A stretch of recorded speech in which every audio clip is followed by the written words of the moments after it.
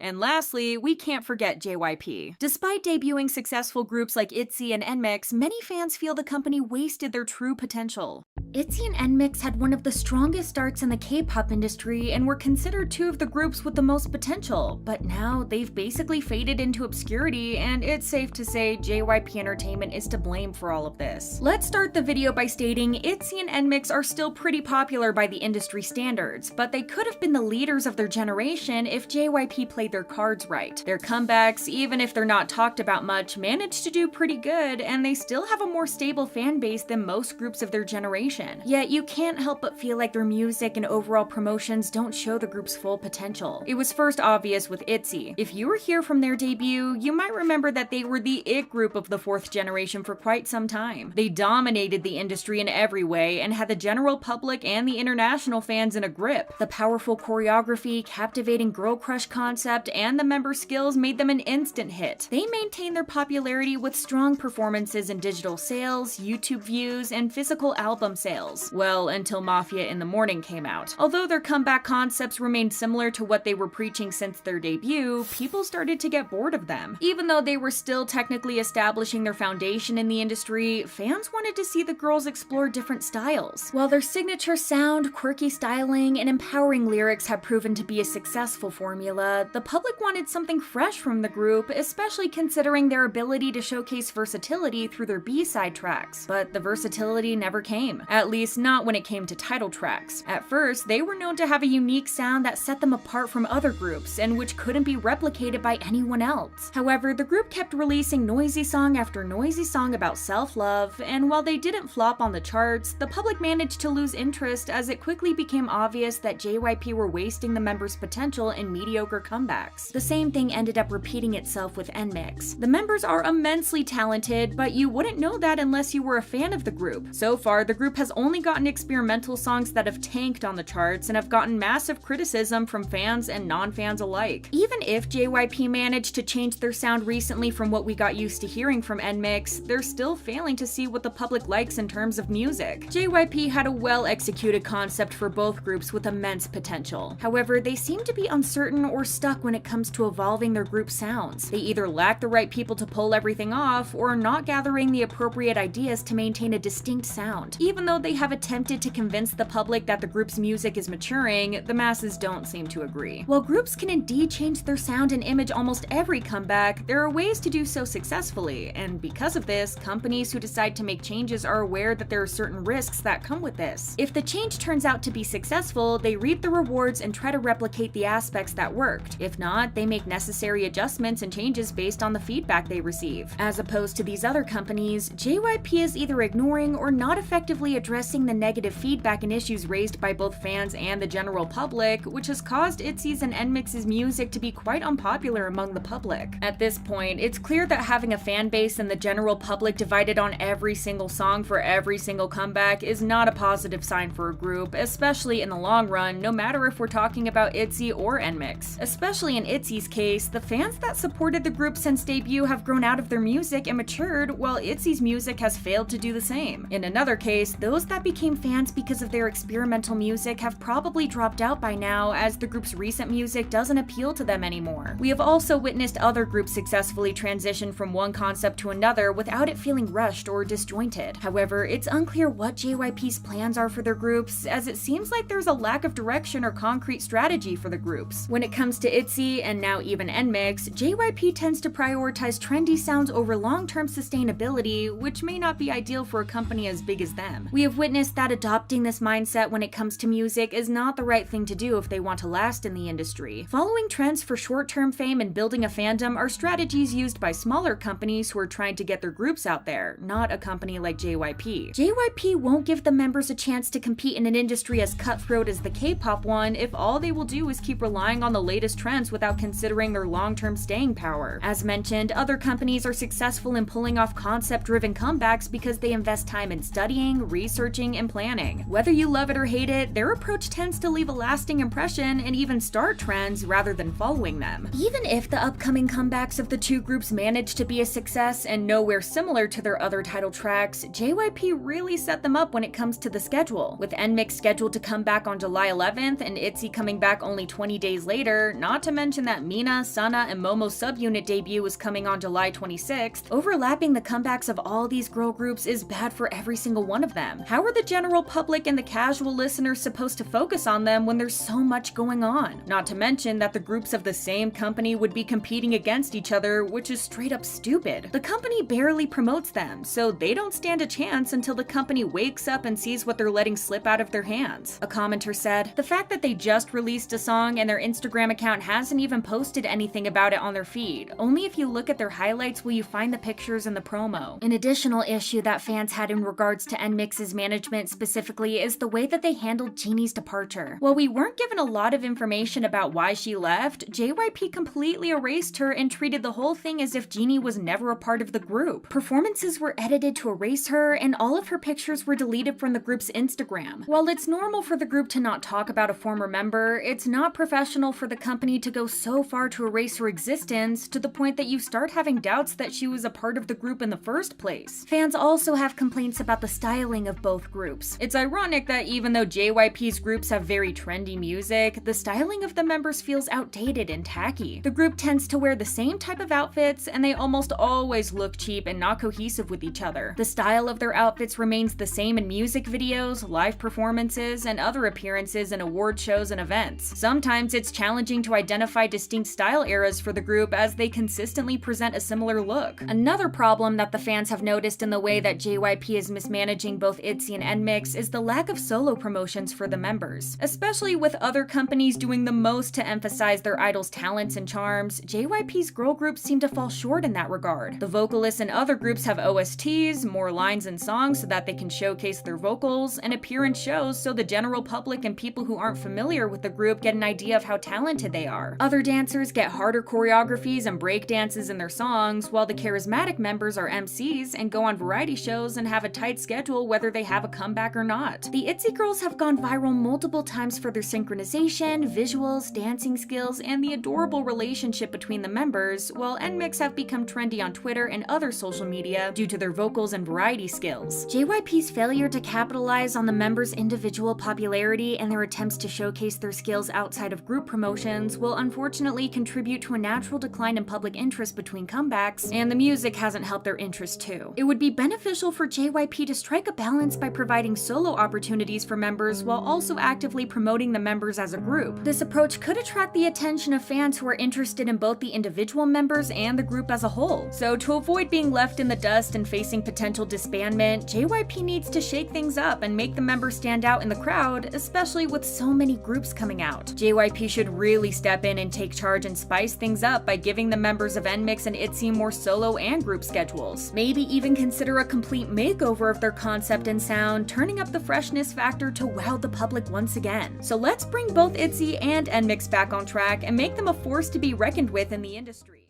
JYP isn't the only company with a questionable track record. BlackBerry Creative also faced massive criticism for how they treated their idols and employees. BlackBerry Creative went from one of the most respected companies in the industry to one that's making headline after headline over their incompetence. But what are the things that caused their tragic downfall? People started noticing the red flags of BlackBerry Creative once it was revealed that the company was going through a severe financial crisis. In September of 2021, Sports World published an exclusive report saying that BlackBerry Creative was dealing with a financial crisis. Sports World had spoken to several industry insiders who revealed that the company had failed to pay its due wages and payments to a few external companies and outside employees who they had previously hired to work with the LOONA members. The media outlet claimed that many of these outside employees, like stylists and people who were important when it came to the production of LOONA's music, had worked for months without monetary compensation. The outside employees were at some point ordered to halt all work due to BlackBerry's failure to pay them. The unpaid wages also accumulated to several 100 million Korean won, but this also included employee taxes, insurance, and other owed expenses. Sports World sources did say that the company was currently working on fixing everything up, but they said that it wouldn't be easy for BlackBerry to get back on its feet soon. When the news broke out, netizens weren't surprised in the slightest about the revelation. Ever since BlackBerry Creative lost 3.5 billion won in the investment lawsuit against Donuts, the company's financial troubles were known by basically everyone. Adding on to that the agency paid millions of dollars for LOONA's pre-debut project, which lasted 18 months, knowing that there was no real way for them to get their money back since the group hadn't even debuted yet and sales of the solo albums could barely cover anything. A fan of the group wrote, "They have a video team, but they make the members edit their own videos. The group has been promoted for 3 to 4 years and they've still yet to be paid. Ji is currently out there on her feet doing her best to get the group's name out there while the company heads are out playing golf." A few days after Sports World report, Kim Hwa-young, LOONA's choreographer, spoke up about not being paid a single cent by the company for the work that she did. She posted a screenshot of an article about BlackBerry Creative's financial situation and wrote, "Please check the fund report and deposit the fees, please." She also said that she kept working with the company because of the LOONA members who were diligent workers. The choreographer also stated that she wasn't paid even before the promotions for LOONA's Paint the Town, but she worked on the choreography because the company had promised to pay her in August or September. She concluded her caption by saying, "Let's not make things complicated. Please deposit the payment starting from the choreography for the past Japan promotions." Amidst the whole situation, fans called back to an episode of World Is You One Chu, which was released on September 17th. When Chu was asked, "What are you okay with paying for these days?" she responded with, "No, not yet," and smiled. Since Chu was active in various activities like solo advertisements, variety shows, and her YouTube channel, the revelation that she hadn't been paid despite being so busy was shocking. In June of 2022, it was reported that Chu had filed a lawsuit against the company to terminate her contract since she wasn't getting any payment for her advertisements and was also getting a lot of schedules to the point that she was overworked. BlackBerry Creative then had to come out and deny any rumors regarding the lawsuit, saying that they were groundless, but it didn't end there. Chu openly spoke about not getting paid by the company, making fans even more worried. When Chu appeared on an episode of Dr. O's Golden Clinic in October 2022, where she opened up about her binge eating disorder, she said that she used to eat excessive amounts of extremely spicy food, which had caused her to go to the ER multiple times. When she was explaining her eating habits, Chu also shared that she wasn't paid all that much in 2021. According to her, the reason she started to binge eat was because she simply didn't have enough money to eat what she wanted. She said, "To be honest, I didn't make any income last year. Even when I wanted to eat different things, it would cost too much, and that became stressful for me. What I decided to do instead is order one big spicy meal and eat it all in one sitting." Fans were outraged at the revelation, accusing BlackBerry Creative of overworking Chu and then ripping her off, wondering how she wasn't paid a single cent despite all of her endorsements and shows that she had been on. A second LOONA member had also revealed the lack of income that she had received during the years the group was active. In September of 2022, when Yeoljin was chatting with fans on Fab, she was asked whether she was rich or not. Yeoljin answered that she wasn't because she hadn't received any money from the company ever since LOONA made their debut. The group debuted with the song HYBE in August of 2018, even though the group had been releasing songs ever since early 2016, which means that the LOONA girls have been working hard for 6 years and under bad conditions without getting paid a single cent for it. Idols not getting paid for their work for the first few years of their career is pretty normal in the industry, but they weren't getting income for 6 years, even though that they had worked through injuries and illnesses and constant mistreatment from the company. Speaking of mistreatment, nobody knows just how bad Blockberry Creative is at treating their artists better than Chu, who has been a public victim of their carelessness. Ever since she started getting more popular and getting booked to more schedules, it seemed like Blockberry Creative were no longer able to manage her properly. Add to that the fact that she had sued the company probably made them petty, so they slowly started removing her from group schedules. She was absent from the LOONA The World concerts in Seoul due to conflicting schedules, which fans were devastated about. She also didn't participate in LOONA's Japanese second single Luminous and LOONA's first concert LOONA The World in Tokyo due to predetermined personal schedules. This further confused fans who were puzzled at how the company was insisting that Chu was still a member and yet she was absent from every single activity. The fact that LOONA were overworked was also emphasized during their first world tour. 2022 had been pretty busy for them in general. They had the LOONAverse concert, were participating in Queendom, had multiple comebacks including a Japanese one, and the tour seemed to be the straw that broke the camel's back. Chu was announced to be absent, to no one's surprise, and Chetty also had to take a break and rest for the European leg of the tour due to health problems. She hadn't been feeling well even before the tour started, and the packed schedule didn't help in the slightest. Kicking the tour off in North America, the members had to perform almost every day before moving to Europe and Japan with little to no time to rest in between the shows. They had schedules even on the days that they were supposed to rest, as they showed up to KCON LA performing only with 10 members present. Hustle was also seen with a shoulder strap due to her shoulder pain that came because she was performing non-stop. Yeoljin also collapsed on stage during LOONA show in Mexico City due to the high altitude, but also from lack of rest. Now, considering all this, we'd think that Chu was getting treated any better, but that wasn't the case whatsoever. On top of the fact that she wasn't getting paid whatsoever, Chu was also dealing with other mistreatments from the company side. Not only was she running from schedule to schedule, but she also wasn't getting support from the agency in any way. A fan site master of Chu especially pointed out the way that the company was treating her, or rather mistreating her. The fan site master said that Chu hadn't been accompanied by a manager to her solo schedules since May, and because of this, she had been taking taxis to all of her schedules and carrying her own luggage. The fan site clarified that the manager hadn't been busy, the company simply just didn't care about Chu. They also said that on the day LOONA had filmed for Weekly Idol, the other members left work in the company van while Chu had to take a taxi, and said that this had happened every single time Chu had individual schedules. The hair and makeup expenses were also all paid by Chu herself. Fans were suspecting that the company and Chu didn't have the best relationship because of the lawsuit and all the rumors that she would be leaving the company, but they at least were expecting Chu to be taken care of. Hell broke loose once Blockberry Creative announced that Chu had been removed from the group, but the reason why shocked the public to the core. In the statement the agency posted on November 25th, they claimed that Chu had been mistreating staff and used hurtful language towards staff. They also said that this had been going on for some time, but the company and the LOONA members refrained from saying anything about it. Despite the fact that Blockberry Creative made serious accusations, they didn't provide any evidence to support them. You can guess that this blew up in their faces spectacularly. Not only did the fans not believe anything that the agency claimed, but the supposed mistreated staff and basically everyone in the industry came to her defense. Everyone from fellow LOONA member Hyunjin, photographers, writers, and staff from various recordings, brands, and even Sunmi herself came to Chu's defense, sharing their lovely experiences with her and calling the company's claims ridiculous. A person claiming to be a Blockberry Creative employee also shared the constant mistreatment the employees and members had gone through because of them. They wrote a string of tweets saying that they had forced the members to perform when they were sick, coming to a point when they were constantly vomiting. The alleged former employee also said that the staff members were made to work long hours, that the male staff would go to work drunk, and that the young trainees were lashed and screamed at. The members were also reportedly blamed for the financial troubles the company went through, and the higher-ups even allegedly manipulated a female staff member into working extra hours, making her late to her own deceased sister's funeral. With all this, it came as no surprise when it was reported that 9 LOONA members had filed an injunction to terminate their contracts with the company, despite the fact that they claimed that the members were aware of Chu's alleged mistreatment. Blockberry Creative denied the claims, but we've seen that they have a tendency to deny everything, whether it's true or not. In response to people asking about proof, they also claimed that it falls on Chu and the staff members involved to provide the proof, even though that they were the ones who made the accusations. But with more people speaking up, who knows who else will reveal Blockberry's dirty laundry, especially since Chu said that her side of the story will come out very soon. Since their only source of income seems to be LOONA, with the members gone and their reputation getting tarnished beyond fixing, Blockberry Creative will go under sooner than we thought.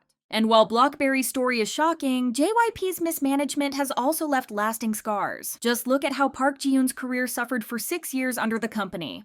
Even if you're a fairly new K-pop fan, you've probably heard of the coming-of-age ceremony. Idols like Red Velvet's Joy, A-Pink's Hayoung, AOA's Tunmi, and groups like Twice, Nine Muses, and even BTS's Jimin and Jungkook have performed it. But the song itself ruined the life of the original singer. Park Ji Yoon is a singer and actress who started her career in the entertainment industry when she starred in a HYBE biscuit commercial in 1994. Because of her visuals and charisma, she continued getting booked, getting a minor role in the drama Dinosaur Teacher before she made her debut as a singer under Taewon Entertainment with the album Sky Blue Dream in 1997. Under the agency, she released hit songs like Sky Blue Dream, Steal Away, Precious Love, and Don't Know Anything, with her image being charming and fresh as she had only been 15 at the time and had also been in the industry when she was a child. In 1997, when Ji Yoon had already built quite a name for herself, she signed with JYP Entertainment in hopes that she would become even more popular and grow as an artist. It was obvious why. She had a great career at such a young age, was talented in singing and dancing, was charismatic, and had the potential to be the greatest star in K-pop. However, this became a bit hard for her as JYP had different plans for her when he took her into his company. Park Jin Young himself worked very closely with her until she came out with Coming of Age Ceremony in 2000, which was her 4th studio album. The album was an entirely different concept than people were used to seeing of her. She went from charming fresh girl to singing a seductive song, which gave the general public a bit of a whiplash. But no matter how controversial this transformation was, Coming of Age Ceremony also proved to be her most successful album, managing to sell over 420,000 copies after its release. Despite its success, it marked Ji Yoon's career in a very bad way. The title track was written by Park Jin Young himself, and it talks about a young woman who had decided to lose her innocence to an older man who had been waiting for her to reach the age of consent. The music video for the song also has a lot of symbolism about her losing her quote-unquote purity. The teddy bear and the white fabric that she runs under the sewing machine represent her childhood innocence. In the music video, Ji Yoon stains the fabric with blood and tears up the teddy bear, which is supposed to symbolize her becoming a woman. Due to this sudden change in concept, Ji Yoon attracted all kinds of attention. Her spiky short hair, the dresses with slits, and the choreography became famous in Korea to the point that we can say that Ji Yoon was a pioneer for more mature concepts in K-pop. The song also got lots of backlash on top of all the undeniable impact it had. The choreography was deemed too provocative, and the music video was banned from many Korean networks due to its contents. The public tried to keep the song under wraps due to its raunchy lyrics, but the controversy only made it spread more. The fact that she had freshly turned 18 was also a problem, but Ji Yoon kept promoting the song, and it became a defining hit for her. Despite all of the negative comments she was getting, JYP is still proud of what he came up with to this day. When he appeared on Knowing Bros, he expressed that the choreography for Coming of Age Ceremony was one of the best that he created, and that the album itself is one of the few he worked on that he considers to be high quality. Her time in JYP didn't last long though, as she left after releasing 2 more albums before going on a hiatus for 6 years. Despite her numerous hits, she was mostly associated with the Coming of Age Ceremony, and as you can imagine, it was very painful for her. Performing the song has even become a rite of passage for K-pop idols, as many female idols perform it once they turn 20, which is the legal age in Korea. The song usually gets performed at end-of-year ceremonies or solo concerts, and over the years, it's become a popular song to cover by groups due to its easy choreography and provocative concept. Throughout the years, though, fans have rightfully been concerned over the fact that female idols who are barely adults were singing and performing about a man taking their innocence now that they were legal age. It became even more concerning that covering the song became a tradition for girl group members. Park Ji Yoon herself had her life ruined because of it though. She appeared on Strong Heart in March of 2012, and it was no surprise that the topic of her hit song came up. However, Ji Yoon herself revealed that she didn't know the concerns of the song when she had first performed it. Ji Yoon said that she met JYP in 2000, and he gave her the song Coming of Age Ceremony, which gave her the racy image that stuck with her through most of her career. She denied that she was forced to sing it by her label. However, she shared, "At that time, I didn't know that Coming of Age was such a racy song. I listened to it again recently, and it was so racy, I was shocked." Ji Yoon also added that she didn't think the song was explicit and didn't understand that the wind sounds at the song's beginning were supposed to be moaning sounds. She said that after the song came out, there were many rumors about her and she received negative comments to the point that she wanted to end her life. She even started thinking that because she was receiving so much negativity, everyone in the world must have hated her. Ji Yoon confessed, "I received much popularity after coming of age, but there were many rumors and negative comments. So I ended up getting really hurt and it was even up to the point where I didn't want to live anymore." The rumors in question came out after a computer file dubbed Entertainment X files, which contained private information and rumors about the personal lives of the celebrities in South Korea, was leaked on the internet. Even though the file itself didn't mention names for most of the cases, people still made their own assumptions about what rumors were about which celebrities. One of the rumors was that Park Ji Yoon had an inappropriate relationship with a higher executive in the industry. Even then, people were thirsty for celebrity drama, and since they already disdained Ji Yoon because of her transformation, they were quick to believe this rumor and many others that came after the release of the song. JYP Entertainment was also hesitant to respond to these rumors and deny them, so Ji Yoon was left to deal with all the hate and comments and backlash by herself for something that she didn't do. The song also ruined Ji Yoon's relationship with her parents. As mentioned before she got into JYP Entertainment, Ji Yoon had a rather innocent image of the girl next door singing about love. This wasn't too far off from how Ji Yoon was in real life. Ji Yoon was raised in a highly religious family and went to church every Sunday. Her and her family were highly respected in the community. Well, that was until the coming of age ceremony came out. As Park Ji Yoon was raised in a highly religious family, she wanted to keep a pure image rather than a provocative one. The rumors about her after the song hurt her rather badly. In Strong Heart, she shared how she hated the new image that the company created for her and how it caused her relationship with her family to be strained. Her church went as far as to take her as an example of negative influence. Back in 2012, she said that she became too embarrassed to face her parents when the church used her song to educate their youth on proper behavior by showing them what not to do. The sermon had been talking about the effects of culture on the youth, and since everyone at church knew who her parents were, they stared at her family openly as the song played. She said, "The church was educating the youth on the bad influences that can come from pop culture and media. Adult ceremony was used as a bad example. My parents were there, so I felt very embarrassed that the video came out." Not only that, but Ji Yoon also spoke about how the image that the company created for her ruined the ties with her family. The concept of the song had been the cause of many rumors that had started, and her family started to give her the cold shoulder because of it. After the promotions of the song were finished, she didn't perform the song for 12 years as she wanted to get away from the image that JYP had created for her. She left JYP Entertainment in 2003 to go on a hiatus for 6 years, staying away from the music industry. Ji Yoon claimed that she felt restricted by the company about the creative direction that she wanted to take with her career. The time she spent on hiatus was very lonely for her and painful, but thankfully Ji Yoon healed over the years and released tracks that she was proud of. Her story is a sad example of how young women get taken advantage of in the industry, and sadly, this hasn't changed even 23 years after Coming of Age Ceremony was released. The song got covered heavily until a few years ago, and companies are still debuting minors and giving them inappropriate concepts. You'd think that the fact Ji Yoon and other female idols who went through the same thing have talked about the negative sides of debuting so young would change something, but it hasn't happened yet. Let's hope that these companies wake up and realize the damage that they're causing to these idols.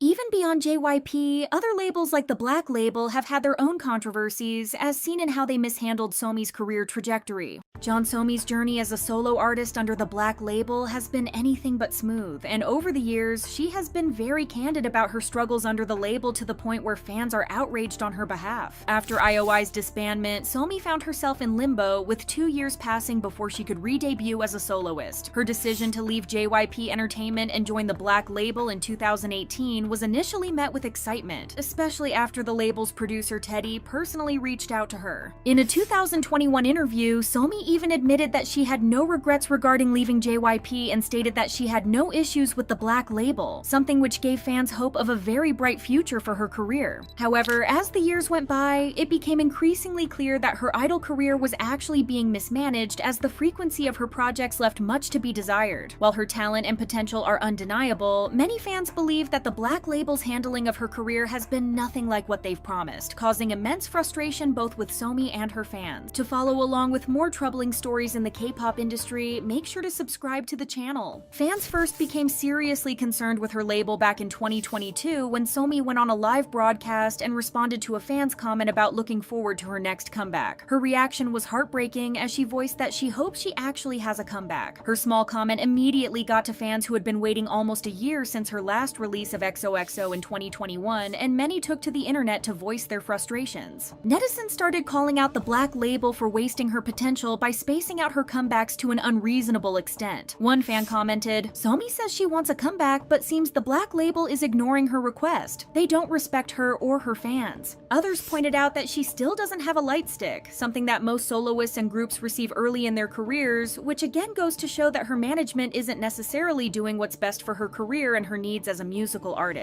Even now, years later, fans continue to bring up this issue as it has become a symbol of the Black label's lack of proper planning for her. In fact, some have even pointed out the fact that Somi doesn't even officially have a name for her fandom yet, something that is an integral part of any K-pop artist's career. Even with the challenges she's faced, Somi is making an effort to show her fans that it's not all bad. She emphasizes that despite the setbacks, she's had plenty of good moments at the company, especially thanks to her fellow artists. During an appearance on Urban Zakapa's Jo Hyun-ah's YouTube show, Somi opened up about how she is the only female artist at the Black label and how the other artists treat her with care. She revealed that Zion T, one of the company's most prominent artists, is especially kind to her, and she even jokingly calls him Unnie due to their close friendship. She also mentioned that her label mates always try to pay very close attention to details, even noticing small changes like her hair transformations. However, while this was meant to show fans that while management has been difficult, she has a supportive network within the company, many couldn't help but feel like this was the bare minimum of the situation. The stark contrast between the kindness of her fellow artists and the inefficiency of the Black label's management has only become more apparent when Somi revealed shocking details about the company's songwriting process. In 2023, while promoting her song Ice Cream on the famous actress Yeri's YouTube channel, Yeri pointed out that Somi only seemed to release songs in the summer. Somi responded by explaining that it was purely coincidental because it takes the Black label an entire year to produce a single song for her. This revelation immediately sparked outrage among fans, as the Black label is known for housing some of the industry's most talented producers. Given their resources and experience, many found it unacceptable that they were taking such an excessive amount of time to create music for Somi. Fans were quick to point out that this was likely a major reason behind her rare comebacks, and some even started fearing for some of the label's other new debuts, like their newly announced girl group ITZY. The lack of frequent releases has only fueled the growing sentiment that Somi deserves better treatment. While other soloists under different companies are given the opportunity to explore various musical styles and develop their artistry through regular comebacks, Somi has been forced into long periods of inactivity. The fact that she herself admitted that she eagerly awaits comebacks just as much as her fans do has only made things seem worse, as it's clear there's a disconnect between her and the company's decision-making process. Fans also noted that this delay in producing music has made it difficult for Somi to build a consistent musical identity. With each comeback being so spaced out, her sound and image don't have the chance to develop naturally, leading to inconsistencies that may be affecting her overall career growth. For many, the long gaps between releases mean that she loses momentum, as each comeback essentially feels like a restart rather than an actual comeback for her ongoing career. As Somi's career under the Black label continues to raise concerns among fans, many have taken to online forums to express their frustration and fears for her future. While Somi has proven time and time again that she has the talent, charisma, and star power to truly become something great in the industry, her current career trajectory tells a different story. Among the most vocal concerns from fans is the fact that Somi has been the only actual idol under the label for a long time, and despite it, it seemed like the label was never making any actual effort to further her career. This issue has been heavily discussed in online communities, with some fans even accusing the label of outright sabotaging her career. Reddit users especially haven't been able to hold back their criticisms. One user wrote, "There is legitimately no reason why you should give the only idol in your company one single a year. It's just really disappointing to see such a promising artist 3 years into her career only to have 3 songs, soon to be 4, to her name." Another fan had similar complaints, however, also pointed out Somi's own lack of transparency regarding her situation. They wrote, "Somi, tell us if you are okay with the company or not. It really is irritating to keep waiting. When Somi joined, she said Teddy had some plans for her, so that's why she signed with them. Well, what are they?" These complaints aren't just about the timing of her releases, but also the the quality of the songs themselves. When Somi finally returned with Ice Cream, fans were left disappointed, questioning why a song that took an entire year to produce felt so underwhelming. The reception was far from positive, with many actually criticizing the track's overall execution. One fan even spoke on how the song felt like a massive step down from her previous work, as they pointed out how it's hard to ignore the song when she has such a small discography in the first place. In fact, the song following something like Game Plan, which was incredibly well received, feels like a kick in the face from the company. The fan also wrote, "I feel like Somi really landed on a sound that suits her so perfectly and had some incredible songs. And then Ice Cream releasing to me felt like a fever dream." Other critics spoke on how the song lacked originality and seemed to be a recycled project from a past era, as it sounded much more childish than her previous work. Even the dance was criticized, as the time it took to create the song didn't seem to add up to the quality of the choreography. Seeing the way things are handled, from music quality to the dances, many fans believe that the Black label is simply not equipped to handle a solo female idol, as their focus has always been on hip-hop and producing for groups rather than nurturing individual artists. A particularly pointed comment from a fan summed up the general frustration, as they pointed out that while idols are free to change their concepts and try different things, Somi's direction with Ice Cream after Game Plan didn't make a lot of sense, as it actually ended up feeling like a downgrade and quite inauthentic. The fan even commented, "I can't help but to continue to feel like the Black label is dragging her in the dirt, letting her down extremely." However, fans have made it clear that their main priority is backing Somi, believing that if the Ice Cream style is what she genuinely enjoys and wants to pursue, they'll stand by her no matter what. Except it doesn't seem like that's the case either, as Game Plan felt much more authentic to fans, which is why both fans and Somi seem so disappointed. With so many fans expressing their worries about Somi's career, a common sentiment continues to emerge. As long as she remains under the Black label, she may never reach her full potential. Whether it's the long gaps between comebacks, the seemingly rushed song choices, or the general lack of direction in her career, fans are left wondering if things will ever change, or if Somi will be stuck in a cycle of mismanagement for years to come. Unfortunately, it looks like as long as the Black label continues to operate at such a slow pace, her full potential remains unrealized, leaving fans frustrated and disappointed. The biggest question that remains is whether Somi will continue to endure these struggles, or if a change in direction is necessary for her to truly thrive in the industry. The shocking ways K-pop companies ruin their girl groups show just how deep the problem runs. Will we ever see the end of this? Like, subscribe, and hit the notification bell so you don't miss what's next.